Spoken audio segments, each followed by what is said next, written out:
பாட்டி, நீ இப்படி உட்காந்துக்கிறத பார்க்குறப்ப கேவலமா இருக்கு.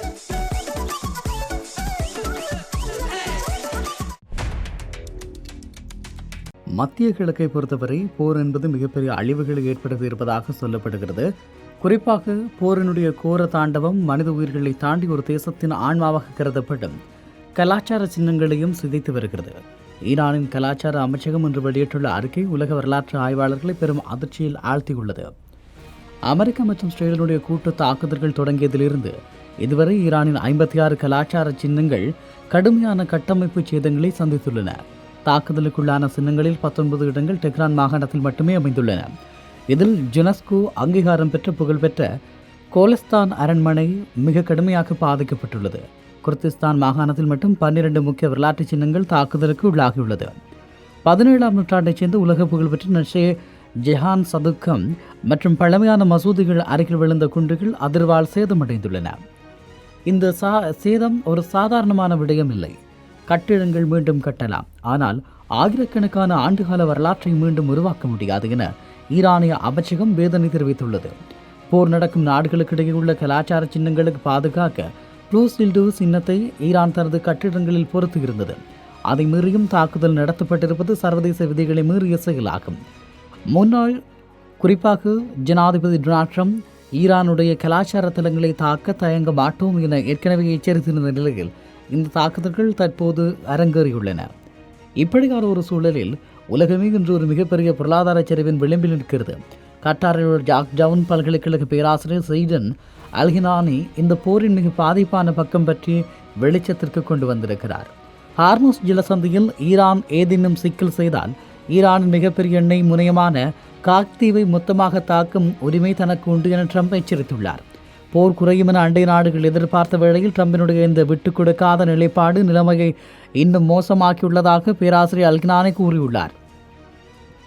இது வரும் ஈரான் அமெரிக்க போர் அல்ல. கார்த்தீவு தாக்கப்பட்டால் மேற்கு நாடுகள் உட்பட ஒட்டுமொத்த உலகிலும் எரிபொருள் விலை கட்டுக்கிடங்காமல் உயரும். இது உலக பொருளாதாரத்தை முடக்கிவிடும். அதே நேரம் ஜப்பானில் இருந்து புறப்பட்ட 2500 அமெரிக்க மெரைன் வீரர்கள் தரைப்படையாக இறங்காமல் கடலில் இருந்தே தாக்குதல் நடத்தும் வகையில் தயார் நிலையில் வைக்கப்பட்டிருக்கிறார்கள்.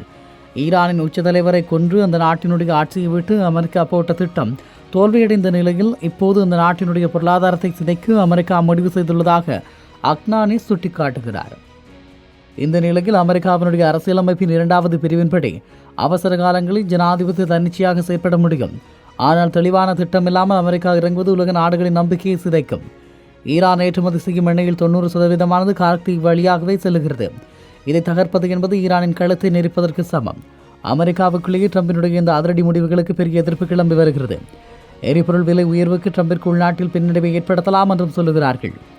இப்படியான ஒரு சூழலில் போரின் கோரம் நிலையை தாண்டி சென்று கொண்டிருக்கிறது.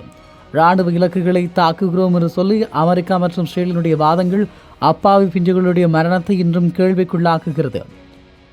குறிப்பாக மேற்கு ஈரானின் இலாம் மாகாணத்தில் உள்ள யவான் நகரில் உள்ள ஒரு குடியிருப்பு கட்டிடத்தின் மீது அமெரிக்கா மற்றும் இஸ்ரேல் போர் விமானங்கள் குண்டுமழை பொழிந்துள்ளன.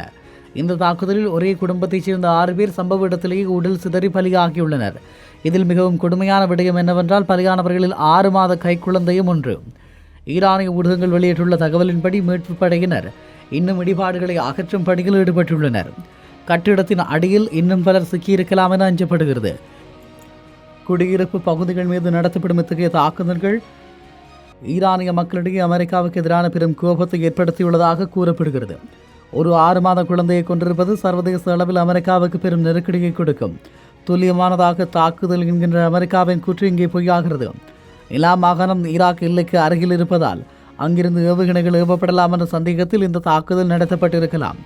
ஆனால் பலியானது என்னவோ அப்பாவி பொதுமக்கள். தனது நாட்டின் குழந்தைகள் மற்றும் சிவிலியன்கள் கொல்லப்படுவதை தொடர்ந்து ஈரான் இன்னும் ஆக்ரோஷமான ஏவுகணை தாக்குதல்கள் இஸ்ரேல் மீது தொடுக்க திட்டமிட்டு வருவதாக சொல்லப்படுகிறது. இந்த நிலையில் மத்திய கிழக்கு போர் இப்போது ஒரு மிக முக்கியமான கட்டத்திற்கு நகர்ந்துள்ளது. வெறும் இராணுவ தளங்கள் மட்டும் தாக்கி வந்த அமெரிக்கா இப்போது ஈரானின் பொருளாதார நரம்பையே அறுக்க துணிந்துவிட்டது.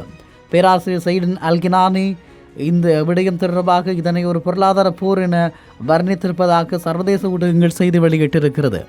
அதே நேரம் கடந்த 2 வாரங்களாக நடந்த மோதல் இப்போது இராணுவ தாக்குதலில் இருந்து ஒரு மூலோபாய பொருளாதார போராக மாறியிருப்பதாக குறிப்பிடப்படுகிறது.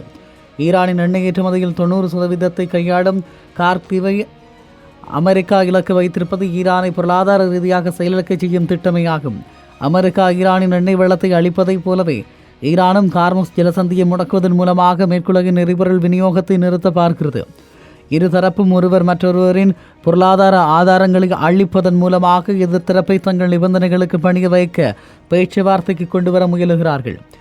ஒரு நாடு போரை தொடர வேண்டுமென்றால் அதற்கு பணம் தேவை. அமெரிக்கா ஈரானின் பணப்பையே குறிவைக்கிறது. ஈரானின் பொருளாதாரத்தை அளிக்க அமெரிக்கா எடுக்கும் முயற்சிகள் சர்வதேச சந்தையில் கச்சா எண்ணெய் விலையை உயர்த்தி அமெரிக்க மற்றும் ஐரோப்பாவிலும் பணவீக்கத்தை ஏற்படுத்தும். இது ஒரு வாழ்வா சாவா போராட்டம். பேச்சுவார்த்தைக்கு வழி பிறக்கவில்லை என்றால் இரு நாடுகளும் ஒருவருக்கொருவர் ஈடு செய்ய முடியாத பொருளாதார பேரிடை உருவாக்குவார்கள். இப்படியான ஒரு சூழலில் மத்திய கிழக்கில் கொதித்துக் கொண்டிருக்கும் போர் இப்போது இந்திய பெருங்கடலிலும் பரவி இருக்கிறது. ஈரானின் நவீன போர்க்கப்பல்களில் உண்டான IRIS டீனா அமெரிக்காவால் தாக்கி அளிக்கப்பட்ட செய்தி மாபெரும் கடல்வழி போருக்கான ஒரு அச்சாரம் என்று சொல்லலாம். குறிப்பாக இந்த சம்பவத்தில் 104 மாலுமிகள் பலியாகி இருக்கக்கூடிய விடயம் மிகப்பெரிய அதிர்வலைகளை ஏற்படுத்தி இருக்கிறது. எந்த ஒரு நேரடி மோதலிலும் ஈடுபடாமல் அமைதியான முறையில் திரும்பிக் கொண்டிருந்த கப்பலை அமெரிக்கா குறிவைத்து தாக்கியிருப்பது மிக மோசமானது என தெரிவிக்கப்பட்டிருக்கிறது. இந்த தாக்குதலுக்கு நிச்சயம் ஒரு பதிலடி இருக்கும் என டெனா கப்பல் மாலுமிகளுடைய தியாகம் வீண் போகாது எனவும் ஈரானின் கடல் எல்லைகளை இன்னும் ஆக்ரோஷமாக பாதுகாப்போம் எனவும் தளபதி கதாமி எச்சரிக்கை விடுத்திருக்கிறார். இதுவரை பாரசீக வளைகுடாவிற்குள் இருந்த போர் இப்போது இந்திய பெருங்கடலுக்குள் வந்திருக்கிறது. இந்தியாவுக்கு பெரும் கவலையை ஏற்படுத்திய விடயமாகும். அதே நேரம் இந்த விவகாரம் மிகப்பெரிய உற்றுநோக்கலை ஏற்படுத்தி இருக்கிறது. வளைகுடா பிராந்தியமே இன்று ட்ரோன்களுடைய முற்றுகையில் சிக்கியுள்ளது. ஐக்கிய அரபு அமீரகம் மற்றும் ஈராக் குர்திஸ்தானை தொடர்ந்து இப்போது சவுதி அரேபியாவினுடைய கிழக்கு மாகாணத்திலும் ட்ரோன் ஊடுருவல் நிகழ்ந்திருப்பது பெரும் பரபரப்பை ஏற்படுத்தி இருக்கிறது. சவுதி அரேபியா மீது ட்ரோன் தாக்குதல் தொடர்பான தரவுகள் கிடைக்கப்பெற்றிருக்கிறது. சவுதி அரேபியாவின் கிழக்கு மாகாண வான்பரப்பில் ஊடுருவிய மர்ம ட்ரோன்கள் ஒன்றை சவுதி பாதுகாப்பு படை வெற்றிகரமாக இடைமறித்து அளித்துள்ளது. சவுதி பாதுகாப்பு அமைச்சகம் தனது அதிகாரப்பூர்வ எக்ஸ் தளத்திலே இந்த விடயத்தை உறுதிப்படுத்தி இருக்கிறது. இந்த ட்ரோன் எங்கிருந்து வந்தது, இதன் இலக்கு எது என்பது குறித்து விரிவான விவரங்கள் அமைச்சரகம் தற்போது வெளியிடவில்லை. சவுதியின் கிழக்கு மாகாணம்தான் அந்த நாட்டினுடைய எண்ணெய் மற்றும் எரிவாயு உற்பத்தியின் இதயம் போன்றது. இங்குள்ள ஆராம்கோ நிறுவனத்தின் தளங்களை குறிவைத்து இந்த தாக்குதல் நடத்தப்பட்டிருக்கலாம் என சொல்லப்படுவதும் குறிப்பிடத்தக்கதாகும். இப்படியான நிலையில் மத்திய கிழக்கினுடைய நிலவரம் என்பது மிக மோசமாக மாறிக்கொண்டிருக்கிறது. நாளுக்கு நாள் உருவாக்குகின்ற போரினுடைய பதற்றம், தொடர்ச்சியான தாக்குதல்கள், இரண்டு நாடுகளினுடைய விட்டுக் கொடுக்காத தன்மை என்பது மத்திய கிழக்கில் மட்டுமல்லாமல் உலகளாவிய மக்களுடைய வாழ்வுக்கும் அவர்களுடைய இருப்புக்கும் மிகப்பெரிய கேள்விகளை உருவாக்கி இருக்கிறது. மத்திய கிழக்கில் போரினுடைய சூழல், அதே நேரம் மேற்குலக மற்றும் ஆசிய பிராந்தியங்களில் பொருளாதார சுமையை மக்கள் சுமக்க வேண்டிய நிலைமைக்கு தள்ளப்பட்டிருக்கிறார்கள். இது மிக மோசமான ஒரு முறையாக மாறியிருக்கிறது. உலகம் ஒரு மிகப்பெரிய யுத்தத்தை எதிர்கொண்டிருக்கிறது. இது ஒரு பிராந்திய போராக கொள்ளப்படுகிறது.